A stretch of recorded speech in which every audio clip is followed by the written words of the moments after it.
kemasukan itu biasanya ya kalau yang cewek pasti jadi kuntilanak. Di dunia tidak ada cowok yang suka kemasukan. Hantu ini masukin ke tubuhnya si A. Saya bilang nggak akan bisa. Buka lah mata batinnya ataupun apalah ya. Nggak ada. Buka mata batin pun juga nggak ada. Ketika seorang itu memiliki rongga jarang, jadi gitu kan katanya gitu, itu bisa cepat kemasukan.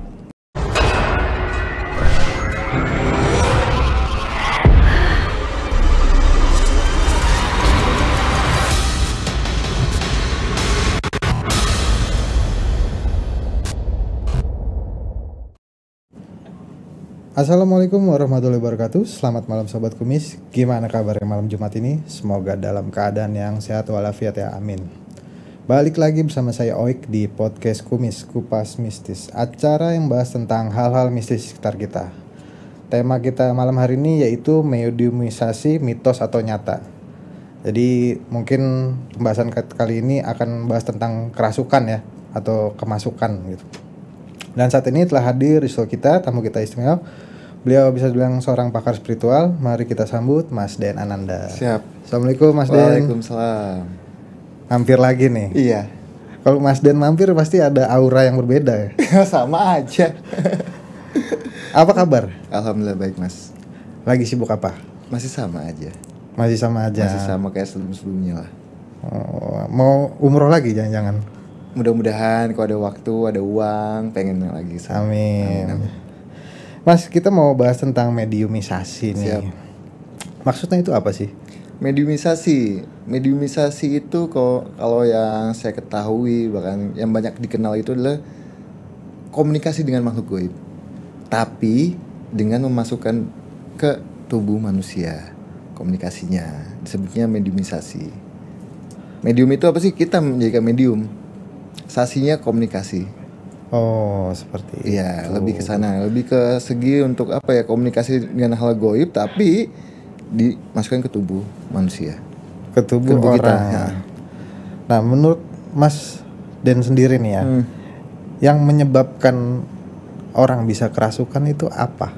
Nah, sebetulnya di apa ya? Kalau ya kita ngomongin Indonesia lah ya. Di Indonesia itu 1/sekian persen itu sedikit yang betul-betul bisa untuk komunikasi dengan makhluk gaib. Apa bahasanya adalah untuk komunikasi yang jin dimasukkan ke tubuh itu sedikit banget yang bisa. Kenapa demikian, Mas? Karena apa? Tubuh manusia itu udah sempurna banget, Mas. Tidak akan bisa untuk dimasukin jin. Kecuali emang punya bakat untuk bisa komunikasi, bahkan bisa untuk memasukkan ke tubuh kita kayak gitu. Jadi intinya mediumisasi itu bukan dengan sembarang orang atau sembarang tempat. Betul. Mungkin. Contohnya gini, misalkan banyak pada saat saya syuting ataupun apa, bisa nggak sih nih si hantu ini masukin ke tubuhnya si A? Saya bilang nggak akan bisa. Kenapa? Emang nggak bisa. Mau misalkan ada bahasa yang katanya itu adalah cobalah dibukain dulu.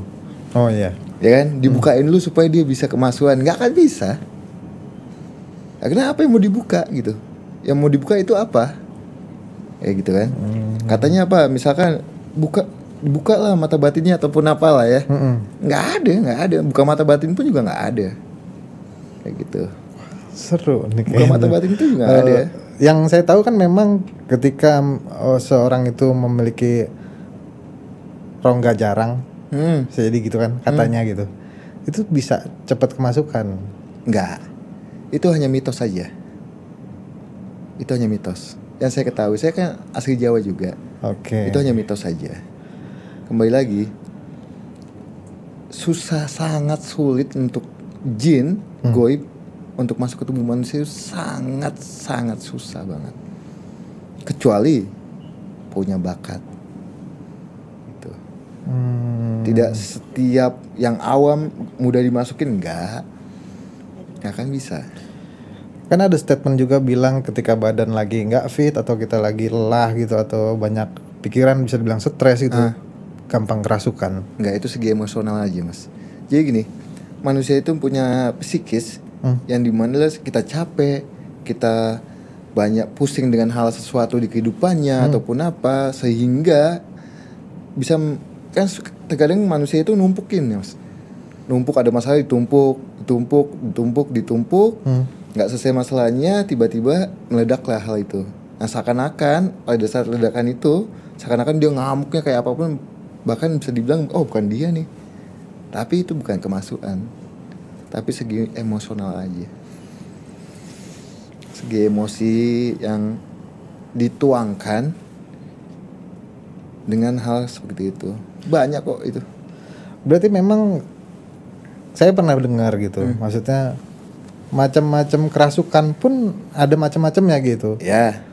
Ya mungkin yang saya ingat ya salah satunya mungkin kerasukan beneran. Terus mungkin dari psikologi. Ya. Terus mungkin juga apa yang disebut dengan trance gitu. Betul. Nah itu gimana menurut Mas Den? Gini, jadi mungkin Mas Oik tahu lah ya soal kuda lumping, ebek ataupun apa. Iya. Itu emang segi kemasukan mas, tapi tidak semuanya yang kemasukan. Memediumisasikan. Oh. Yang gitu ya. Begitu. Memediumisasikan. Bahkan di Bali pun juga ada kayak gitu. Di Bali pun juga ada yang bahasanya di saat dia ada event apa, tiba-tiba masuk gitu. Itu ya, itu trance. Gitu. Iya ada fase yang dimana dia bisa komunikasi dengan alam sebelah dengan masuk ke tubuhnya kayak gitu mas. Itu ada kayak gitu. Oke. Jadi kalau ciri-ciri orang kemasukan tuh ada nggak sih ciri-cirinya? Kalau yang awam ya mas ya, yang awam misalkan tetangganya kemasukan gitu ya. Jin itu kalau ditanya A pasti akan jawab A, mau sampai kapanpun akan jawab A. Oke. Kalau dia bohong atau butuh perhatian, kalau kita jawab apa, kita tanya A, habis itu kita seling jawab, kita tanya jawab apa B, pertanyaan B, habis itu kita balik lagi ke jawab kata pertanyaan yang A, apakah jawabannya sama atau beda kayak gitu sih mas. Itu yang awam untuk melihat segi betul atau tidaknya kemasukan atau enggaknya. Berarti memang nggak semua orang kemasukan itu benar-benar kemasukan. Betul banget. Akhirnya kembali lagi yang saya bilang, manusia untuk mediumisasikan atau kemasukan jin itu sangat sulit sekali, kecuali emang punya basic, punya bakat kayak gitu.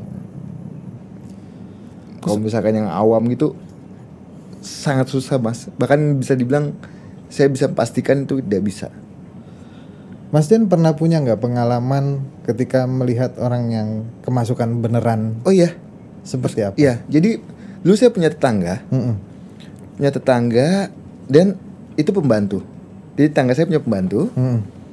Pembantunya tetangga saya udah manggil-manggil ustadz ataupun apa yang lainnya kayak gitu kan. Nah, pada saat nggak sembuh-sembuh tuh mas pada saat tuh. Nggak sembuh-sembuh masih aja, kan pembantunya wanita ya, cewek. Masih ya begitu. Abis itu saya cek lah. Saya cek. Mbak, kalau saya mas, kalau saya menemukan hal kayak gitu, saya bercandain mas. Bercandain gimana? Mbak udah ngapain sih? Kesian badannya, aku bilang gitu. Nah, kenapa? Kalau semakin kita wah gaya-gaya dukun lah atau hal apapun itu, makin jadi dia mas. Kenapa? Kan butuh perhatian, butuh segi meluapkan emosional. Semakin kita begitu, wah gue makin dianggap betul nih gue nih. Kalau saya sejauh ini alhamdulillah masnya, kalau saya lihat dulu kalau emang nih kemasukan apa enggak nih, tapi kebanyakan sih enggak, segi emosi aja. Tapi apa benar kalau memang dia kemasukan, dia tidak sadar dengan apa yang dia perbuat gitu? Betul. Tapi ada yang dibuat-buat juga mas. Ada yang dibuat-buat. Contohnya gini, mas, misalkan si A ini kemasukan nih, yang gitu ya. Dia bilangnya kemasukan nih. Nanti tiba-tiba pada saat udah bangun, gue habis ngapain ya? Itu ada yang dibuat-buat. Tapi kebanyakan itu hanya dibuat-buat aja mas. Hanya dibuat-buat seakan-akan, ya namanya butuh perhatian ya. Butuh hanya untuk meluapkan emosionalnya aja. Ya seperti itu, cuma kayak gitu aja. Nggak ada yang gimana-gimana, enggak. Berarti ada yang menarik di sini Mas Den, maksudnya ketika orang bilang atau Mas Den tadi ngeluarin statement tuh kemasukan tuh sangat sulit terjadi. Gimana ceritanya dengan kata orang ada yang dibilang, wah lu ketempelan. Beda. Kalau ketempelan sama kemasukan beda mas. Kalau ketempelan itu setiap manusia ketempelan. Setiap manusia. Setiap manusia ketempelan. Namanya kita hidupnya suka jalan-jalan, nggak kemana-mana pun ketempelan sama jin kan gitu ya. Bahasa kayak gitu. Kalau ketempelan itu kan segala sesuatu yang entah negatif atau positif akan sekeliling kita semua. Akan dalam segi dimanapun ya ada di sekeliling kita gitu. Itu ketempelan jin lah bahasa gitu. Nanti efeknya apa sih biasanya? Kok tiba-tiba sakit ya? Tiba-tiba ini ya. Kayak gitu. Itu ketempelan. Tapi kalau kemasukan itu ya masuk ke tubuh kita. Mediumisasi kayak gitu. Jadi memang dua hal yang berbeda ya. Maksudnya beda banget. Ketempelan itu memang dengan sangat mudah bisa terjadi. Semuanya gitu. Bisa.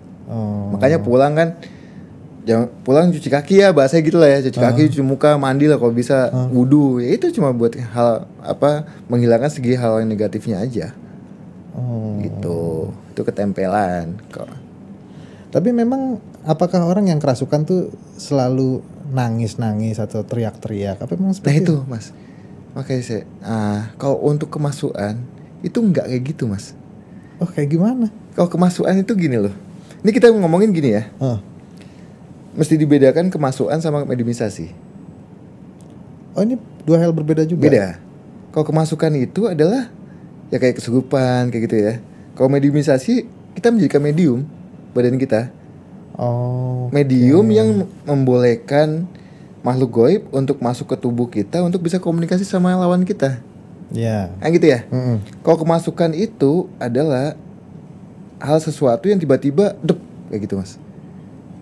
Nggak sengaja. Nggak sengaja. Tapi kebanyakan saat ini adalah hanya segi emosional aja, Mas. Segi emosi aja. Makanya banyak sekali yang kesurupan massal ataupun apa. Oke, satu iya misalkan kemasukan betulan. Cuma yang lainnya kan nontonin tuh. Kuda lumping pun juga sama. Oke. Kuda lumping pun juga sama kayak gitu. Jadi sugesti yang melihat, wah, kita kan melihat sesuatu itu menjadikan sugesti buat kita. Sugesti situasi, lingkungan kayak gitu kan. Tiba-tiba dia kemasukan kayak gitulah ya. Padahal dia nggak ada dukunnya apa siapa pawangnya lah ya. Tiba-tiba kemasukannya kayak gitu, hanya sugesti aja. Kalau ke anak indigo, katanya benar bisa menjadi mediumisasi gitu? Enggak. Anak indigo itu apa ya bahasanya ya? Bukan anak yang bukan di kalau saat ini kan image anak indigo itu adalah bisa melihat hal gaib, bisa masuk ke tubuh jin, masuk ke tubuh kita kan gitu ya. Iya. Itu enggak. Anak indigo itu yang saya ketahui adalah yang IQ-nya di atas kata-kata aja. IQ-nya. Jadi misalkan anak 5 tahun bisa melakukan hal 7 tahun gitu ya. Itu indigo. Kalau misalkan yang saya ketahui ya gitu. Bukannya melihat hal gaib enggak sih. Oh gitu, Mas. Iya. Tapi ketika dalam keadaan mediumisasi atau kerasukan, bisa nggak sih kita melawan diri kita saat itu gitu? Bisa. Nah makanya mesti bisa dibedakan dulu. Mediumisasi itu adalah kita membolehkan badan kita untuk komunikasi dengan gaib.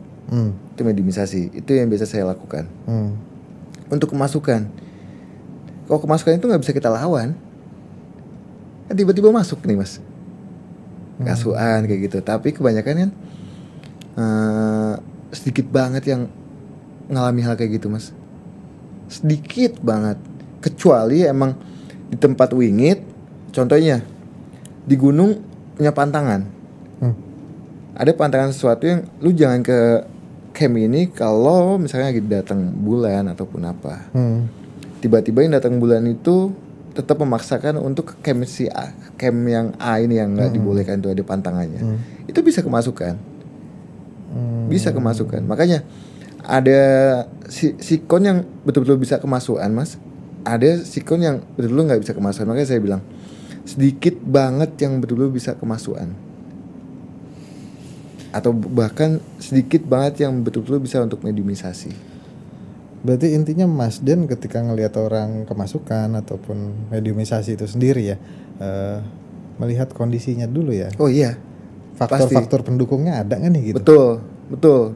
Bahkan saya sempat pengalaman, saya belum datang, bahkan di depan pintunya aja Mas udah sembuh dia.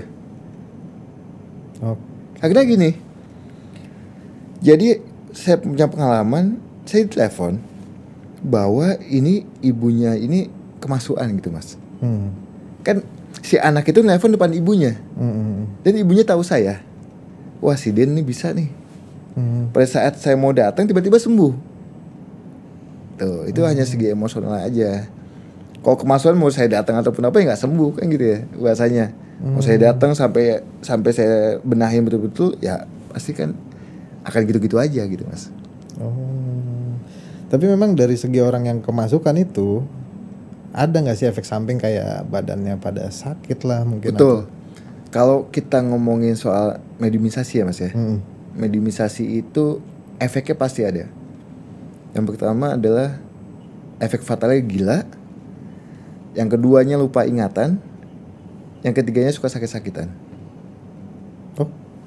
Lupa ingatan tuh apa sih? Suka pikun Mas. Gitu. Paling fatalnya gila itu Mas. Cuma yang kedua ini saya udah ngalami. Udah kena di saya. Suka lupa.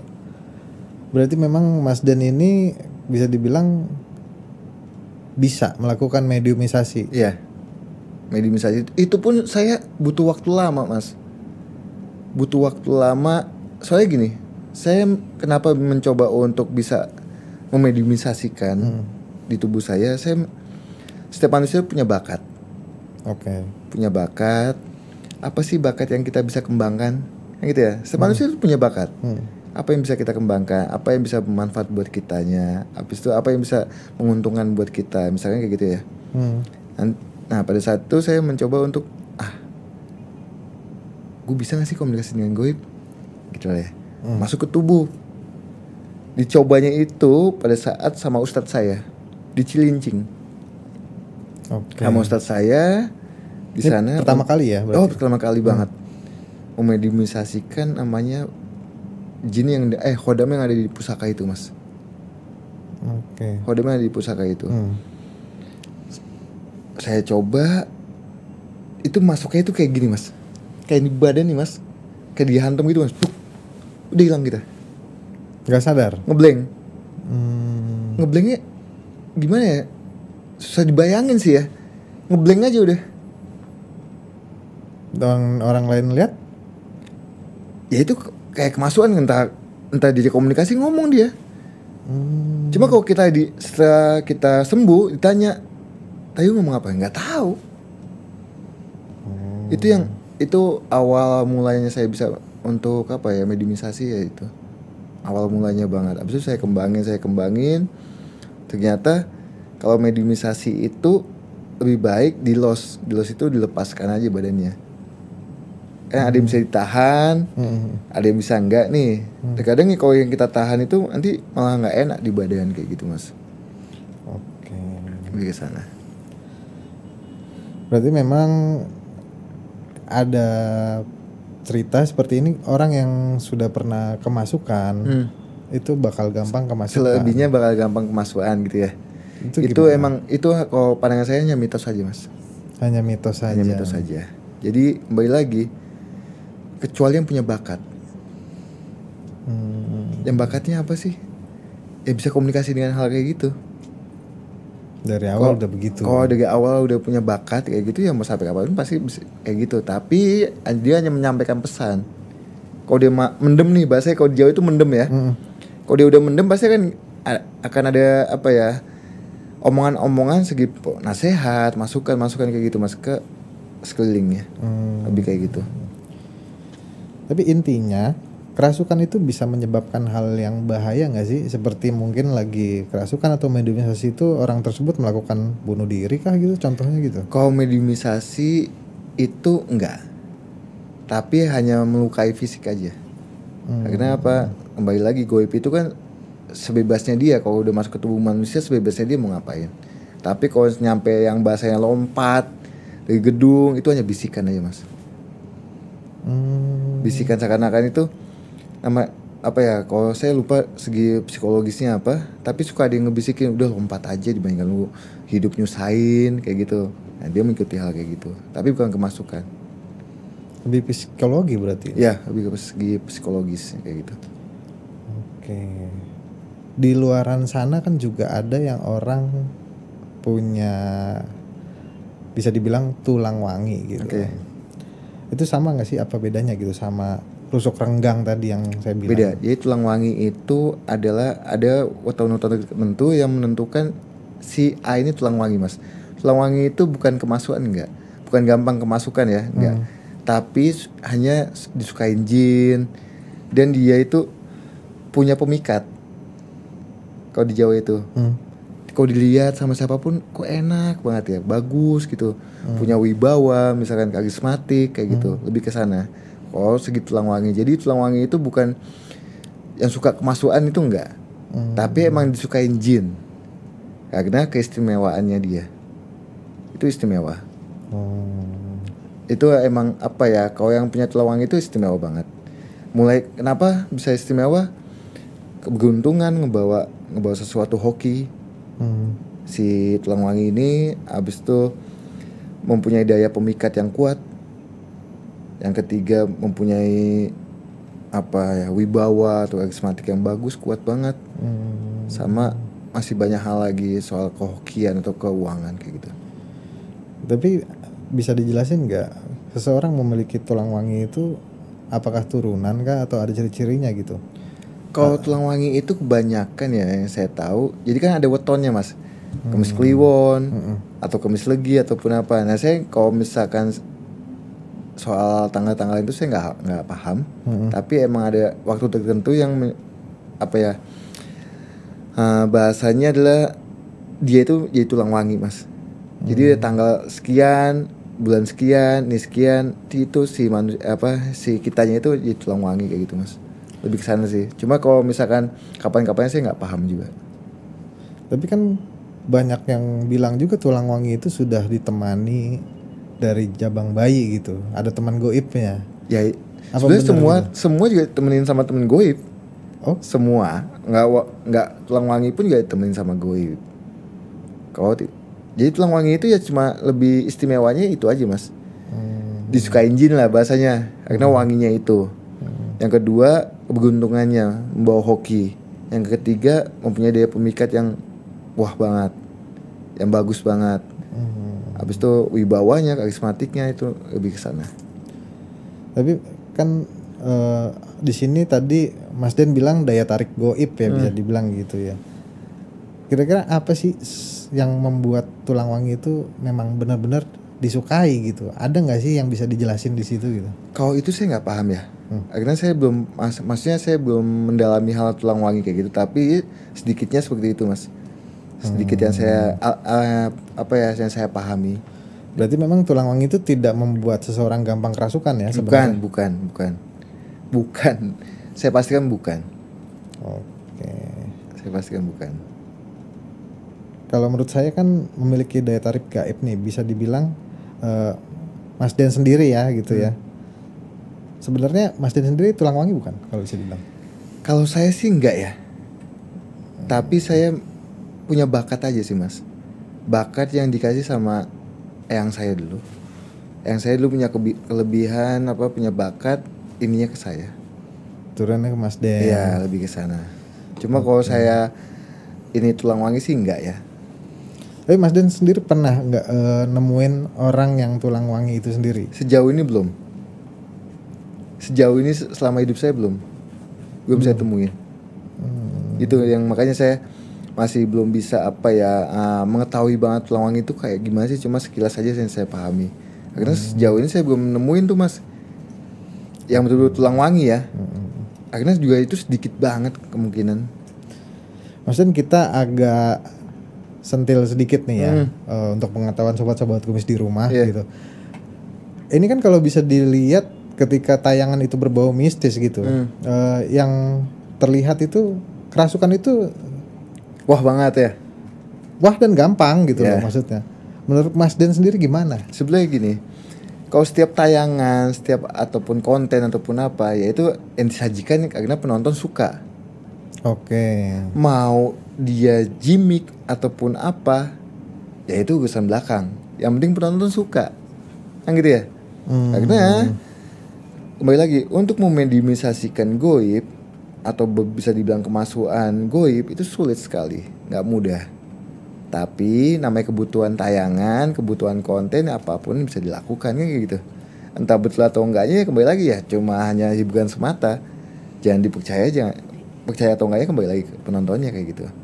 Oh, sudah pribadi masing-masing ya yang menilai gitu ya. Menilai kayak gitu. Tapi Mas Den mengeluarkan statement kerasukan itu atau mediumisasi itu bukan hal yang mudah. Betul sekali. Jadi emang sangat sulit banget Mas, sulit banget.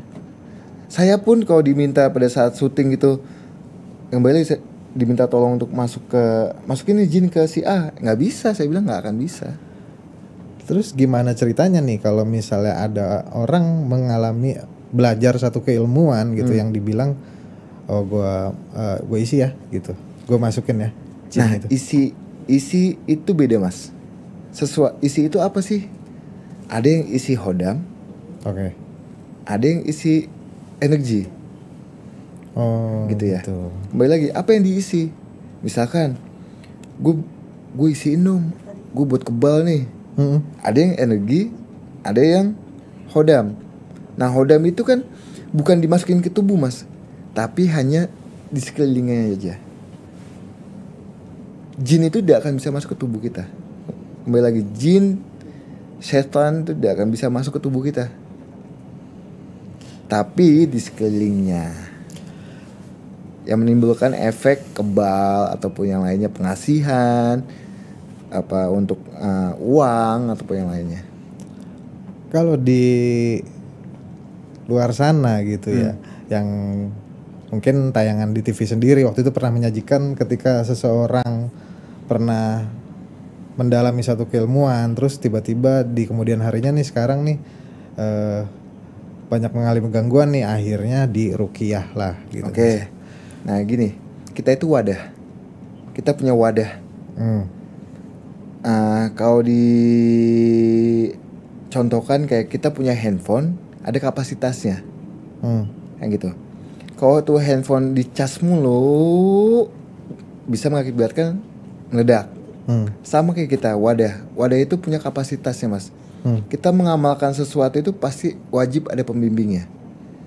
Kalau nggak ada pembimbingan, misalkan biasanya anak-anak muda nih, Gen Z nih, saking nafsunya, saking ambisinya, dia baca Google lah, buka Google, pengen ilmu nggak usah jauh-jauh, ilmu kebal.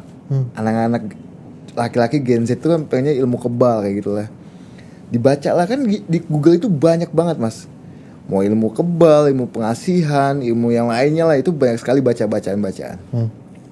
Dia mengamalkan hal itu tanpa ada pembimbing. Apa yang terjadi? Edan, gendeng, lupa ingatan. Lupa ingatan itu apa sih? Dia nggak tahu sekelilingnya siapa Mas. Yang dia anggap ya bahasanya gila lah. Akhirnya apa? Sesuatu yang dibaca ataupun apa itu ada energinya Mas. Mau ayat apapun itu ada sesuatu yang masuk ke tubuh kita. Makanya kenapa ada pembimbing? Pembimbing itu bisa mengetahui kamu udah cukup.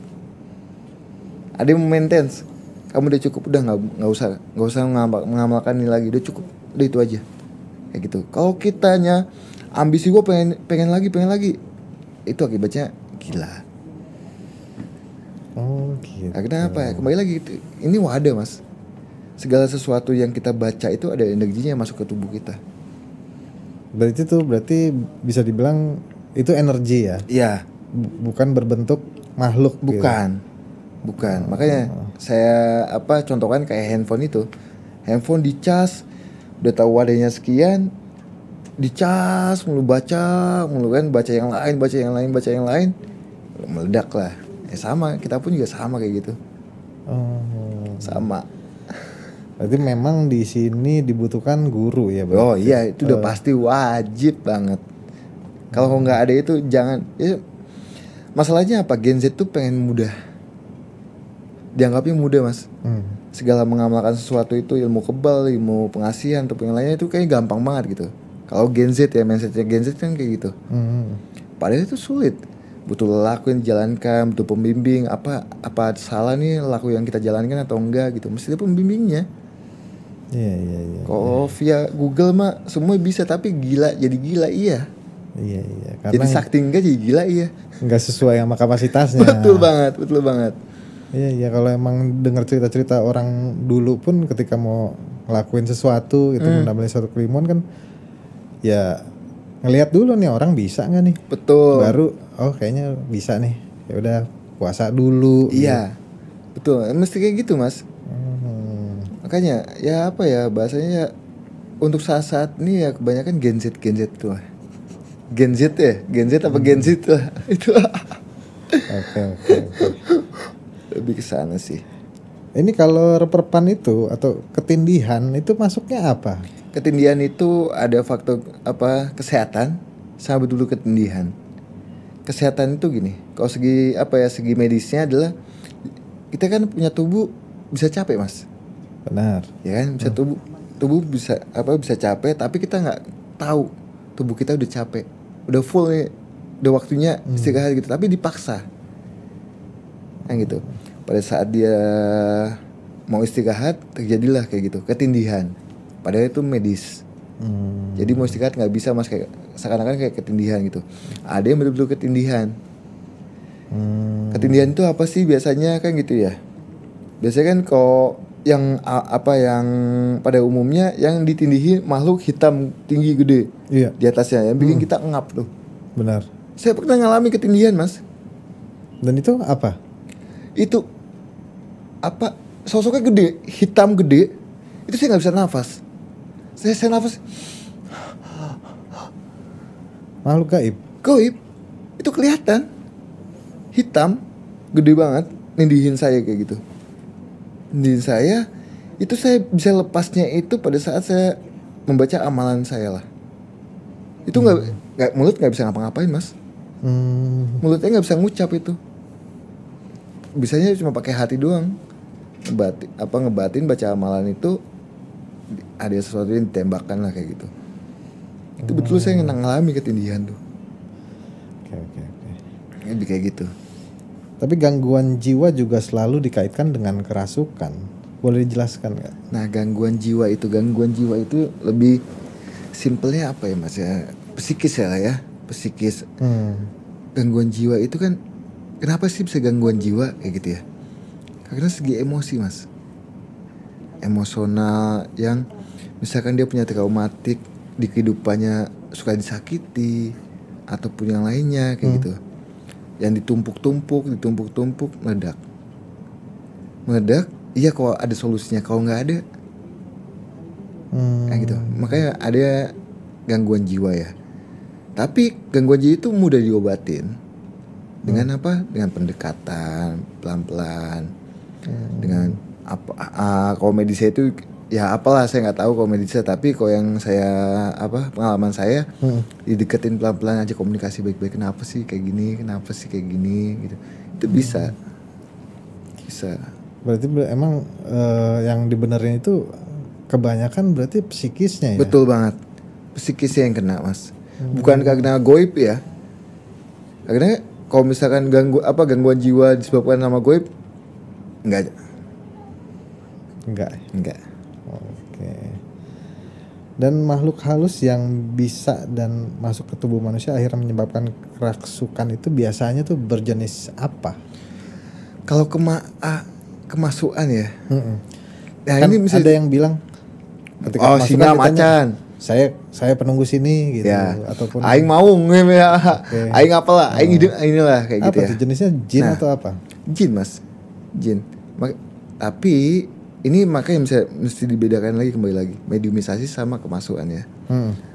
Kemasukan itu biasanya ya kalau yang cewek pasti jadi kuntilanak. Kalau yang cewek. Kenapa begitu? Ya cuma bisa nangis doang. Kayak gitu. Begitu doang bisanya. Cuma itu aja. Dan nggak ada yang ngalami kemasukan itu. Itu cowok nggak ada mas. Yang kayak gitu ya? Boleh dicek betul. Oh iya, secara nggak sadar gitu. Boleh dicek. Siapa cowok yang suka kemasukan? Nggak ada. Di dunia tidak ada cowok yang suka kemasukan. Oh iya juga. Kebanyakan siapa? Wanita. Faktornya? Emosi. Kembali lagi saya bilang, kemasukan mediumisasi itu sangat sulit, Mas. Sangat sulit banget. Tapi untuk memancing hal kayak kemasukan gampang. Di Bali itu ada yang namanya segi traumatic healing, pengobatan. Traumatic healing. Dia nge-heal, si penyembuhnya itu nge-heal supaya masalah-masalah dia itu dilepaskan. Itu sampai kayak gini, Mas. Sampai mengalami kayak gitu. Padahal itu metodenya metode mungkin dari luar negeri mungkin. Di Bali. Sampai kayak gini. Sampai ada yang nangis, sampai ada yang begitu. Kenapa? Itu emosi yang dilepaskan. Emosi diluapkan. Bisa. Sampai ada yang mukul-mukul meja sampai gini-gini. Bisa. Itu apa yang ditarik keluar gitu? Emosional ya, Mas. Emosi yang gue nggak bisa menahan lagi nih emosi gue. Batin gue udah sakit banget nih. Diluapkannya kayak gitu, Mas. Makanya banyak yang dengan traumatic healingnya dengan metode kayak gitu. Ada juga yang mecah-mecahin TV bekas buat stress release ya. Itu ya sama kayak gitu. Itu untuk meluapkan aja. Tapi kan ada level-levelnya, sejauh apa dia segi emosinya itu. Kalau masih emosinya masih awal ya paling nangis doang, gitu doang. Emosinya udah menengah, gimana nanti reaksinya. Emosinya udah full, gimana lagi efeknya, kayak gitu. Oke. Lebih ke sana sih kebanyakan sejauh ini ya. Tapi bagaimana nih ketika memang kita didapati kondisi itu gampang kerasukan gitu, ada nggak sih cara menangkalnya gitu? Untuk menangkalnya ya, menangkal kalau kita bisa bilang gue gampang kemasukan nih, gitu ya. Kita lihat dulu, Mas. Kalau gampang kemasukan, kita sembayang, kita ibadah pun udah jadi tameng buat kita, shield kita, pelindung kita. Kalau ibadah ya, kita kan ngomongin kemasukan lah ya. Kalau kemasukan kita suka ibadah, suka sedekah, itu kan menjadikan pelindung kita. Jin nggak akan bisa masuk. Simpelnya begitu. Hal paling simpelnya begitu. Kenapa? Saya meyakini dan saya bisa pastikan bahwa yang kemasukan itu, kita ngomongin kemasukan ya, yang kerasukan itu sedikit banget, Mas, sedikit ya. Kecuali emang yang kembali lagi saya bilang, kalau di gunung dia ada pantangan tapi di pantangan itu dicuekin aja, itu bisa mengalami hal kayak gitu. Lebih ke sana ya. Tapi ada nggak sih pengalaman Mas Den sendiri ketika mengalami orang yang kemasukan bisa dibilang lumayan berat nih? Gitu. Ada, Mas. Seperti apa, Mas Den? Boleh ceritain nggak? Itu di wilayah Cempaka Putih pada saat itu. Saya ditelepon bahwa dia itu suka kemasukan, Mas. Oke. Saya cek di sana ada ya setengah tua lah. Tapi belum tua-tua banget, nggak muda-muda banget, setengah tua. Saya ke sana. Yang pertama saya lihat dulu, ini betul kemasukan apa enggak nih? Kenapa? Kalau dia kemasukan dia bisa jadi komunikasi, Mas. Lu kamu asli mana, gini. Nanti kita cross check, betul nggak sih ada lokasi ini? Betul nggak sih ini anak tahu kesana nggak sih? Oh nggak tahu, misalkan kayak gitu. Saya lihat, oh ini kemasukan nih, gitu. Tapi apa pemicunya? Biasanya gitu, pasti ada pemicunya. Yang pertama segi emosinya dulu tuh, Mas. Jadi jin itu kan seneng, Mas, memancing emosi kita. Oke. Dan saya dalamin lagi, taunya dia itu punya bakat yang bisa untuk komunikasi dengan alam gaib kayak gitu. Itu kunci utama, karena dia punya bakat. Terus gimana cara Mas Den nanggulanginnya gitu? Nah, dilepas, Mas, lepas pelan-pelan. Kalau udah normal dianya, udah jangan bengong, udah Gitu aja. Udah jangan bengong, udah aman semuanya, udah disugestikan. Disuges bahwa udah nggak ada apa-apa. Kan sugesti itu lebih apa ya, lebih bagus, lebih ajib lah, lebih kuat dibandingkan kita laku yang wah seakan-akan gimana gitu ya. Lebih baik sugesti aja udah cukup. Simpelnya begitu. Mas Den, ada nggak buat pesan-pesan sobat kumis di rumah nih mungkin yang mengalami atau kerabat terdekatnya nih suka kemasukan atau apalah untuk kasih saran gitu. Oh iya, yang suka kemasukan mungkin apa ya bahasanya, jangan memendam. Kembali lagi, kemasukan itu sangat sulit, sangat susah. Mediumisasi pun juga sangat sulit, sangat susah. Jadi inti utamanya adalah kalau punya masalah, punya sesuatu, jangan ditampung jangan tampung di batinnya, tapi dilepaskan. Nanti takutnya apa? Kalau sudah emosional yang meledak ya, kayak kemasukan kayak gitu aja sih Mas. Oke Mas Den. Baik, demikianlah obrolan seputar misteri kita dengan Mas Den Ananda. Semoga ada pengetahuan dan informasi yang kita ambil dari obrolan ini. Sekali lagi Mas Den, makasih udah mampir dengan waktunya yang sangat sibuk. Mudah-mudahan sehat selalu. Amin. Dan terus update kumis Kupas Mistis di YouTube dan lain Transvision atau Transvision Official, karena selalu ada kisah-kisah mistis di setiap episodenya. Saya Oik undur diri. Assalamualaikum warahmatullahi wabarakatuh. Salam kumis.